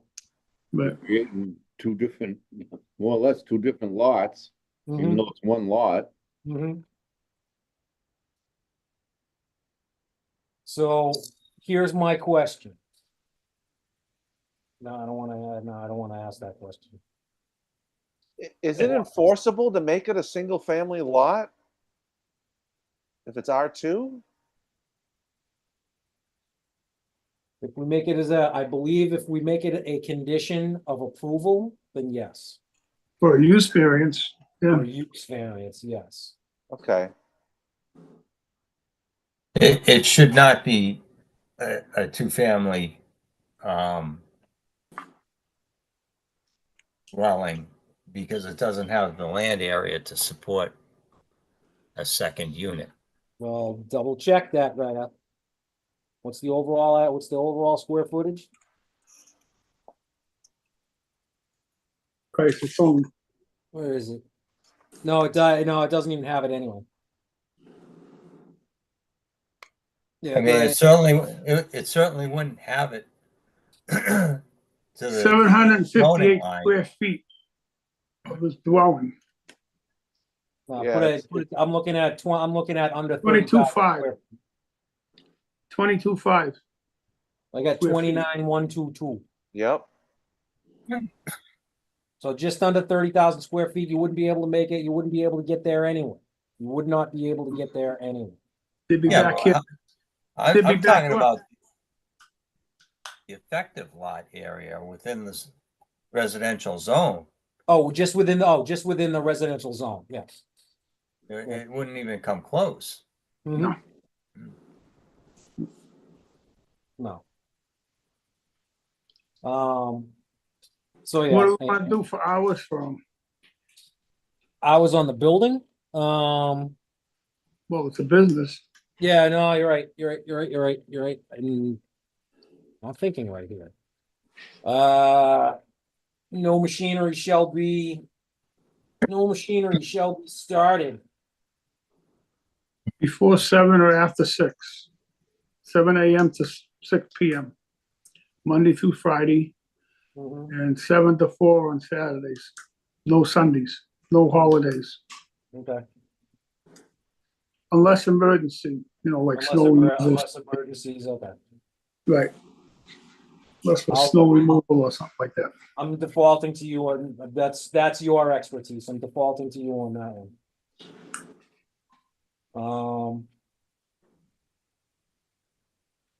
Okay.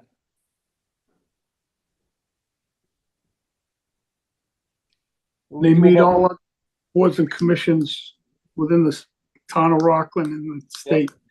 Yep. What do we do about complaints?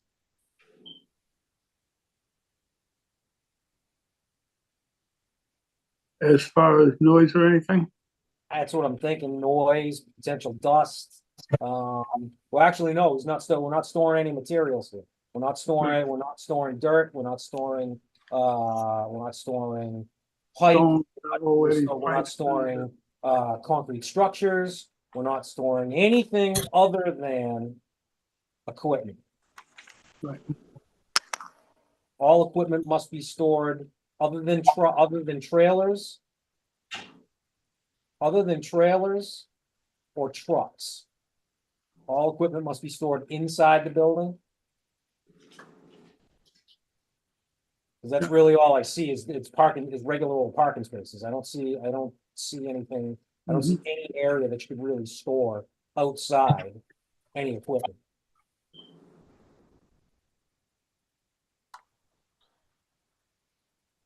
Again, Mr. Baker Senior, that's more your area. What do you think? Yeah, you can't put a trailer inside it.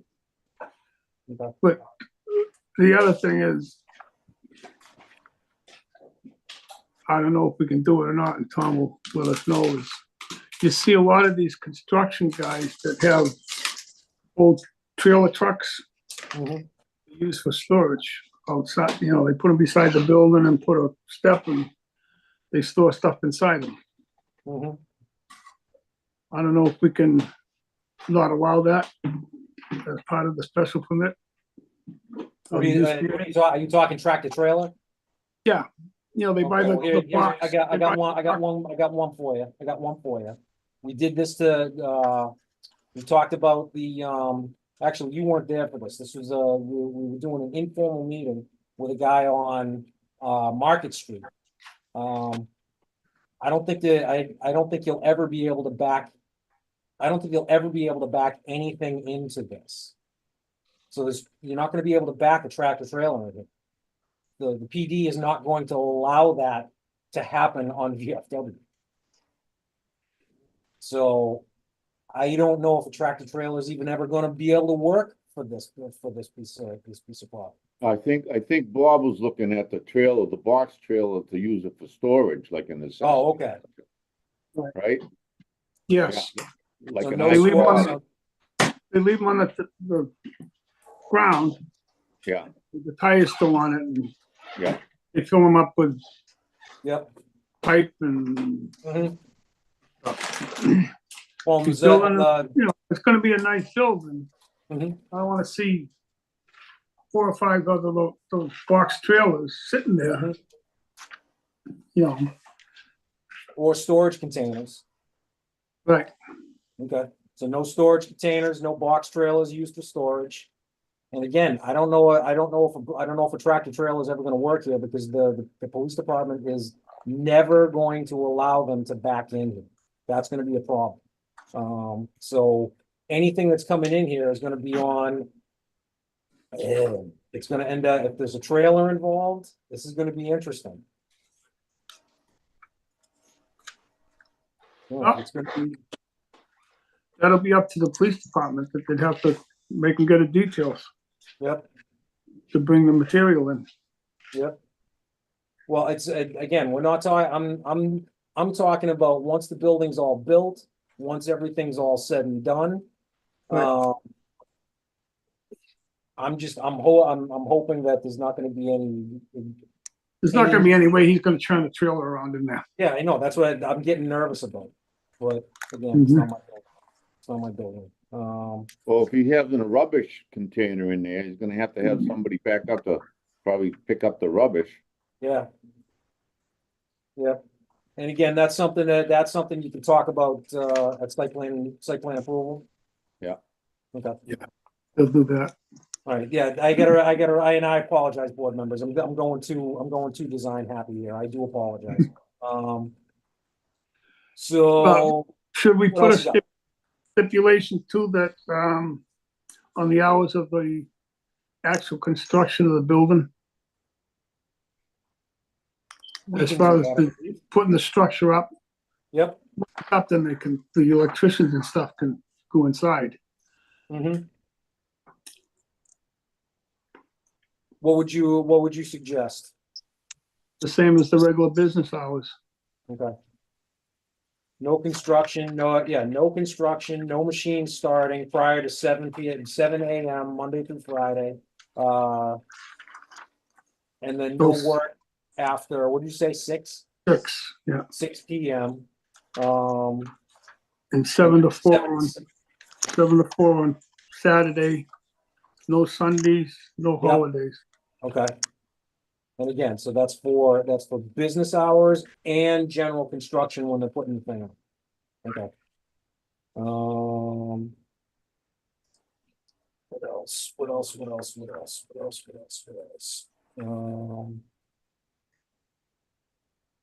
Now, No other businesses will be allowed to store vehicles there. there you go. Cause he could turn around and rent out space in there to a landscaper or, Mhm. you know, a small construction company. And next thing you know, we have a mass sign. Situation, yeah. Mhm. Yeah, and then we already put did you already say the, what is it? The has to abide by all other, rules and regulations. Boards and commissions in Boards and the commissions for the town of town. Rockland and the state. Because I'm looking at the wetlands on this, and I know that he's already been through conservation once, and I think that was just for the entrance. I don't think that was for this plan set, so I think he has to go through conservation at least. He's gonna have to have conservation look at this one more time, because all the work that he's talking about doing is not all of it, but at least half of it's within the 100-foot depth. Mhm. So he's gonna need some sort of new sign off. Yeah, he's gonna need some sort of new sign off from the Conservation Commission, because these, again, as far as I know, these are new wetlands flags. Yep, June 13th, 2023. So anything that the conservation signed off on doesn't affect this at all. So he's gonna have to go through conservation again. Okay, what else we got? Are we concerned about lighting at all? Planning board, Well, yeah, that's a planning board thing. We are concerned, we The site definitely plan. are concerned about lighting, but again, that is a planning board situation. Good, thank you. it's actually part of the rules and regs now. Okay. Yep. What else we got? Mr. Baker Jr., you've been very silent here. You got anything? No, other than that one thing about the house, nothing. Thank you. All right. Mr. Tanzi? No, I'm all set. All right. All right. So no other businesses? No other businesses allowed within the structure accessed off of, veterans? You were asking about complaints, Rob. Yeah, complaints. How do we, Tom, how would you handle complaints on this? Well, if they go beyond the hours, Yep, I think you ought to mention the 415/80, the general performance standards, like Mr. Baker was saying. With the work hours. yep, If you mention that in the conditions, it's gonna mention all the holidays that they can't work. okay, And also will say that if they need to do anything, they gotta go to planning board and me to do something of emergency on a Sunday. okay. in- Deb, it's you in got all that? Yeah, it's in the bylaw, general performance standards, 415/80, work hours. All right. So the applicant is subject to 415-80, Yeah, general performance standards. okay?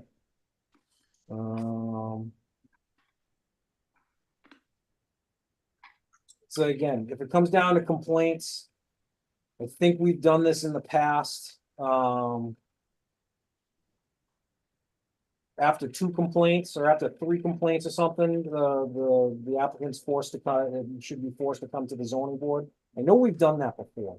Yeah. I'm trying to remember. You know, after a certain number of complaints, if that ever happens, if there are any complaints, then they should come to the board to explain or something. This will be pre-construction and post-construction complaints too. Yep, yep. Where do the complaints go to? Where does like the abutter submit a complaint to? Typically, they would have to be submitted to the building department. Okay. We have a zoning complaint form Okay. online. We got a fence fueling complaint form online. We got a building code complaint form online. They're all online. Okay, great. So we don't have to actually specify the avenue of complaint. Those are the avenues of complaint. So, right? Yeah. If you say complaints, Well- okay. I'm sure if the complaints are that drastic that Tom would advise them to Yeah. come to see us. And Okay, so somewhere in there, we're gonna talk about complaints. We're gonna talk about if there are what, more than 2 complaints? I don't know, Third, 1, 2 complaints in 6 months? third complaint, they have to come before the zoning board. All right, 3rd complaint, they have to come before the zoning board. Okay, And address the complaint. okay. Deb, you raised your hand? You have a time limit on those complaints, or just 3 in like 5 years, or 3 in like a year? Like, you're gonna set a time limit on complaints? Got a point. Yeah, 3rd complaint in a year. And I wouldn't mind like a review on this after a year. Just to see if we made the right decision. What can we do if we don't? I don't know. I don't know. There's nothing we can do about Dunkin' Donuts on Hingham Street now, is there? Nope. No. And it's maybe we don't need it. You know, this is not like a marijuana facility or anything like that. It's not something. This is they're gonna build it and they're gonna use it. If they get complaints, well, then we'll have to address that when it happens. So maybe we don't need a year. Maybe we don't need a year review. Actually, can I go? I can use my own discretion. You know, I can talk to the owners if I get complaints. I can do it. You'll If handle you got it. a I can do complaint it. about dust or something like that, hey, go throw some calcium down in the dust. Yeah. All You know. Can I rewind back really quick? We were talking about, like, say, no tractor trailers. Would it be excessive to require them to put up a sign that says no delivery by tractor trailer type thing or something, or vehicles over a certain size. Is that excessive at their entrance? I can't say that only because I don't think it's too excessive, but I don't know if it's necessary because he's not gonna be storing any construction materials here. If he was storing concrete drainage structures, or if he was storing fencing, or if he was storing excavated Houses, cement. material. If he was storing that kind of stuff, I think I'd have an issue, but in the grand scheme of things, if he's just storing small material, small equipment, again, it's only a 25-foot wide building. So I can't see it. I can't see giant excavators or front end loaders, or I can see the mini stuff. I can see mini stuff on trailers. So literally he backs in a truck and pulls the trailer out. And then he's probably, I'm thinking he's going to be able to, swing the truck around and back the damn thing back in. I'm hoping. Good. So the property creates it as a non-issue. All right. Yeah, good. that's good. That's what I'm thinking. He's not going to be getting any deliveries here, from what I can see. Yeah, it makes sense. Yeah, you're right. And the big deliveries would go direct to construction sites, like the real heavy material. Yeah. Rob, one other thing too. Yep. Could we recommend to the applicant that they speak with the police department and highway about putting maybe some turning traffic signs up, like it says turning traffic 1,000 feet? Putting who?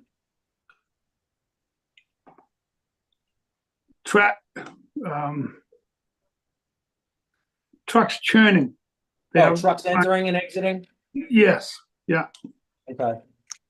If you could, I don't think we need it as a condition, but maybe the applicant's attorney can recommend that they go see the police department or the highway department, and I think because that entrance, if you're coming into town, is kind of hidden a little bit by the trees. Oh yeah, no, I agree with you. I absolutely agree with you, site- but I think that's gonna end. I think that would end up falling under site plan review. I don't think that's in our purview. I think that would fall under site plan review, but I agree with you that there should be some signs, before the property coming north and south, right? North and south. Right. Yeah, coming north and south. There should be signs that says trucks entering, depending on what it is, left or right or whatever. Yes. I do agree with you, but again, that's site plan review. What else? Anybody else? We have soil and water. It's been so long, I can't remember on the drawings. Is there, Let's see, where is he getting sewer and water? I see his drainage is under the front parking lot. I see sewer. Look at that, sewer and water. Yeah. Is coming from Forest Street. Huh? Sewer. Hold on. There's a 7-year moratorium on that street. Hold on. We got sewer. We got gas. We got water. And we got electric. All coming from Forest Street.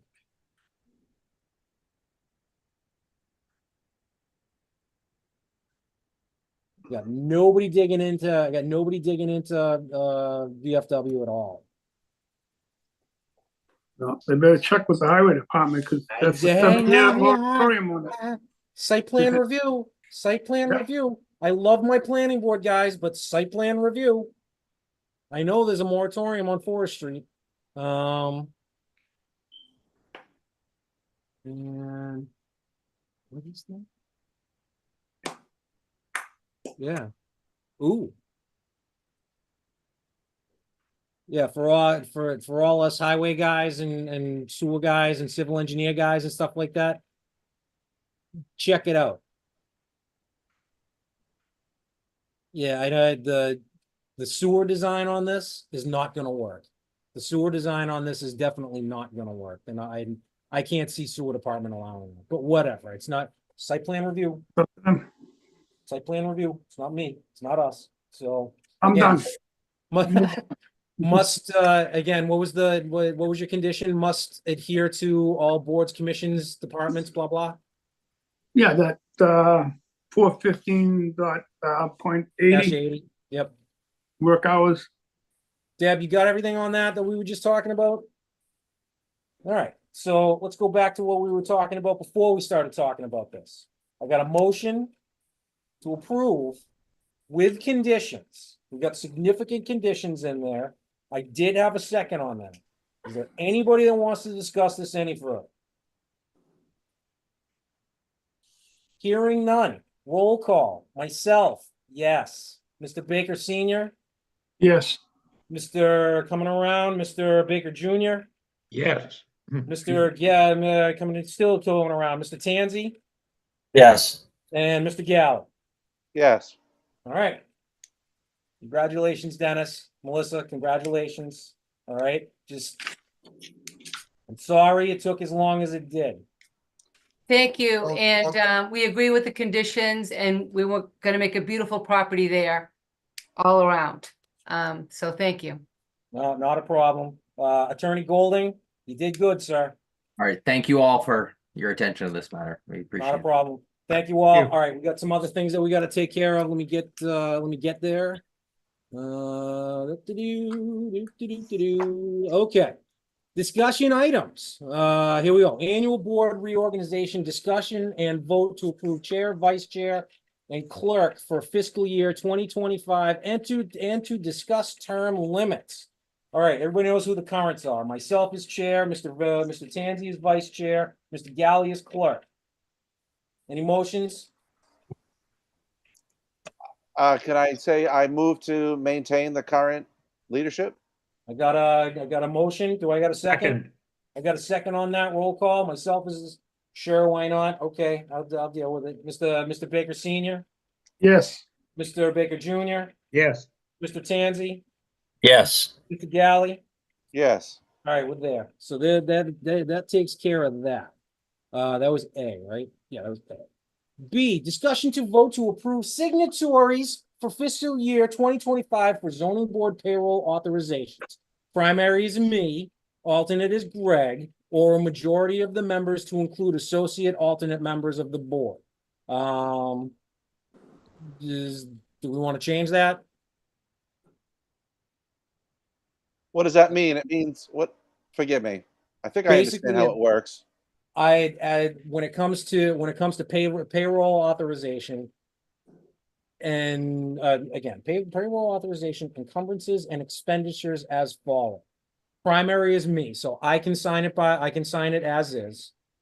Gregor, if I'm not available and Greg is more, more accessible, Greg can sign it as is. Okay. Or if neither of us is available, the remaining 3 members can sign. Is that how am I reading that right, Deb? Yep. All right, so we change it or we don't change it. Move that we keep it the same. I got a motion. I second. I got a second. Roll call. Myself is a yes. Mr. Baker Senior, yes, Mr. Baker Junior. Yes. Everybody moved around. Mr. Galley, Yes. and then Mr. Tansy. Yes. Rock and roll. That was that one. Discussion and proposed vote regarding virtual. I did this for you, Steve. Yeah. Discussion and proposed vote regarding virtual remote meetings currently held via Zoom. All meetings will continue to be recorded, and if format is changed, will be live streamed. So regardless of what happens, if we go to in person, or if the state forces us to go to in person, we are still going to record and we are still going to be live streamed. I will make sure that happens. So there's 3 ways to go. We can vote to remain meeting virtually via Zoom through March 31st, 2025, which is what we're approved to do. That's number 1. We could vote to meet in a hybrid manner, which I know that the town has at this point. again, the select board meets in person, but when Doug Lapp was on sick leave, he was remote at his place. So he was on the big TV. Or we vote to change to in-person meetings. So let's hear it. I again, you know mine. I prefer Zoom. So and that's obviously me. Rob, I thought we voted to stay in Zoom till March 31st, 2025. I don't remember. I don't remember if that was the vote, and even if it was, this is a new vote. It's coming, it's been brought to my attention that Zoom is not necessarily the way to go for everybody. So I wanted to make sure that I got it on here. You know, we've made motions before, and we've voted to do things before, but because we're a board, we can change our minds. So. You're covering your butt. Yeah. You know what I'm saying? So. I'll make a motion to stay Zoom till March 31st, 2025. And I will second that. So roll call, that's myself is a yes, Mr. Baker Senior, Yes. Mr. Baker Junior, Yes. Mr. Galley, No. okay, Mr. Tanzi. Yes. All right, so we're staying on Zoom. Discussion and proposed vote to keep zoning board of appeal meetings on the first and third Tuesday of each month. It's been this way forever, but again, because we're gonna, these are the things that we're talking about and voting on right now. These are the things that we're gonna be doing once a year going forward. Just, before the fiscal year ends. So it's just, that's how, yeah, it's before it ends and the new one begins. So we're just gonna, for the next year, that's what this is gonna end up being. Yeah. So, if we want to stay on the first and third Tuesdays of each month, there you go. If we want to choose to something else, we can choose to something else because we're on Zoom. We can do whatever the heck we want. So it doesn't matter to me. I have no life. So whatever y'all want to do, whatever's easiest for everybody. We're already first and third. We've been that way forever. I don't care. That's fine by me. Although with these stupid 40Bs that we've had, and because we have to deal with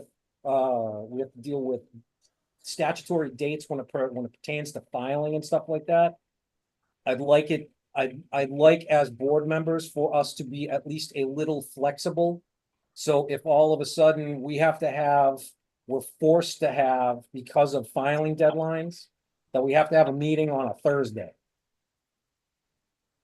The second Thursday of the month or something like that. If we're forced to do something like that, I'd like instead of having 7 hearings on one evening, if we can push it to a Thursday, I'd like the board to at least remain semi-flexible if possible. Question, Mr. Chairman. Mr. Galley had his hand up first. I gotta say, I have been in the past, and I'm still in favor of adding additional meetings to Tuesdays. Simple reason: when someone says, "Hey, you want to go do this or that?" I can say, "I'm busy Tuesdays," and that I don't have to think about it unless it's important. Then I can go, "Oh, am I free that Tuesday?" But it's just easy to go Tuesdays. Yeah, Tuesdays I probably can't. So I'm in favor of adding extra meetings to the in-between Tuesdays, because, and honestly, also Thursdays is when I have dinner with my mother. I don't want to have a zoning board meeting on Thursdays, for personal reasons. But I think it's easier to schedule Tuesdays. I'm not objecting to extra meetings. That's all I got to say so far. Okay. I think that would work out for Deb too, because they work until 8 o'clock. On the Tuesdays. Well, that's a Yeah. Deb, what do you want to do? Not Does- working. But I wouldn't be I'd objecting to changing I'd the night. actually prefer like not a Thursday because that's too close to the weekend. That's and I just said I'm not saying Thursdays. I really believe that board members, because we have to deal with so many statutory dates we need to be able to remain semi-flexible because it's one of those, let's not talk about constructive approvals. I never want to see that. You know, I never want to get in that situation. I don't think we've ever had one.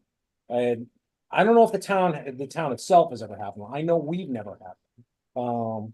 Planning board had one. Planning board did have one once. Yeah. Yeah. Well, that's what I'm saying. I don't ever want to get put into that situation. So, Mr. Chairman, yes, if we vote to maintain the first and third Tuesdays, that doesn't preclude us from scheduling other meetings, right? no, definitely, it definitely doesn't. I'm personally requesting from everybody that we stay at least semi-flexible on this. Because I need Deb to be able to have whatever leeway she needs to be able to accomplish and to accommodate statutory dates. That's all. I'm just trying to make it easier on Deb. So if it comes down to it and all of a sudden she has to schedule something on a Wednesday because there's an election on a Tuesday. Yeah. Actually, what about changing it to Wednesdays? Is that something people are open to? First and third Wednesdays. I wouldn't want to do that. I mean, what I would like is to keep it Tuesdays and have the flexibility go first towards, you know, the first and second Tuesdays if we have to, and then if we have to do a Wednesday or a Thursday, then be, you know, open to it. But I'd rather than Tuesdays be on the fewer and far between, if all possible. But not shutting the door on it, but you know, definitely be flexible. First preference of flexibility would be to maintain a Tuesday, an off Tuesday, let's say, not a first and third Tuesday, but you know, a second and fourth or whatever. Yeah. Steve? I just want to say, I think we've done it in the past, and if push comes to shove and we have to get something done, and someone goes, I really can't do that Tuesday, and someone goes, hey, can we do a Thursday? I know I'm open to doing it on other weird nights. Like I would do a Thursday for something like you said, a statutory limit. I would just push for the Tuesday when we have the flexibility. But I want to say I would be flexible for those Thursdays or whatever. But No, it's again, Deb, everybody seems to like Tuesdays. It's fine. Obviously stick with the first and third Tuesdays like we have been, but if we have to add another one in there, go for the second. Let's try and keep it to always on Tuesdays, unless we have to deal with, because aren't elections on Tuesdays Yes. Yes. usually? Yes. So if for some reason we have to deal with an election on a Tuesday, you know, which doesn't happen that often, we'll talk about a Wednesday or something like that. So speaking of that, we do have 2 dates coming up, which I don't have in front of me, where there are elections. Okay. Coming up, I think in the fall. Okay. Would we want to just not have a hearing that night, or because obviously I'm going to have plenty of time to. Yeah, not have Like, a hearing would you- that. Yeah, not that have a hearing week? that week. Yeah. Okay, but not schedule an additional one. No. Okay. Okay. If it can be worked around, then work around it. Gotcha. But Yep, got it. if because of statutory, we have to Yep, go to the I got second it. or the Okay. fourth. Add that, Okay. add that in. Okay. All right. So All this right. will maybe for fiscal year 25 anyway. Yeah. Because Is we're that gonna actually vote? Whoa, I'm missing somebody. Where's Mr. Greg? Tanzi. Where'd he go? I don't know. Did his computer die? Watch this. His Did he laptop go to died. bed? Did he go to bed? No, I know he's old, but no, I don't think you may have to watch me pick up. I just got a text message from Bob Galvin. You may have to watch me pick up takeout. Oh, he's been in executive session for an hour. Oh, I don't care. You're gonna have to wait for us. We're dealing with Yeah, other he stuff. does. I know. And so All right. What kind of Thanks, takeout is he Greg. getting? I don't know. I'll have to ask him. Have them drop some by. Yeah, right? I agree. Gregor, what happened to you? I'm not sure. I cut out, so I had to jump back in. You blacked out. All right, let's see. So we did discussion to approve, keep zoning board of appeals meetings for, we did that. Do we vote though? Dawn? Do we have to vote? Oh, no, actually, no, you're right. I don't even know if we voted till, There's no so, vote yet. I make a motion that we remain, on the first and third Tuesdays of each month with maintaining a flexible Tuesday schedule, to accommodate statutory application dates. Second, I got a second there. Roll call, myself is a yes. Mr. Baker Senior. Yes. Gregor, you moved, so Mr. Tanzi, Yes. Mr. Baker Junior, yes. Mr. Galley. Yes. All right, there we go. Non-deliberative announcements and schedules. Deb, what do you got for me? I have, for you guys, no hearing on July 2nd. Okay, So, that's nice. yep. What else you got? You just have to read your motion to adjourn to executive session, not to reconvene, and then see you all in executive session. Nice. I make a motion to adjourn to executive session, not to reconvene this public hearing. Read the rest of it. Okay. Not to reconvene, to discuss strategy with respect to pending litigation. If an open meeting may have a detrimental effect on the bargaining or litigating position of the public body, and the chair to declares pursuant to Mass General Law, section 30A, chapter 30A, section 21A3, to wit, Shingle Mill versus Rockland ZBA. So I make a motion to adjourn. Second. Not to reconvene. I got a second. Roll call, myself is a yes. Mr. Baker Senior, Yes. Mr. Tanzi, Yes. Mr. Baker Junior, Yes. Mr. Galley. Yes. I'll see you all in executive session. Here we go.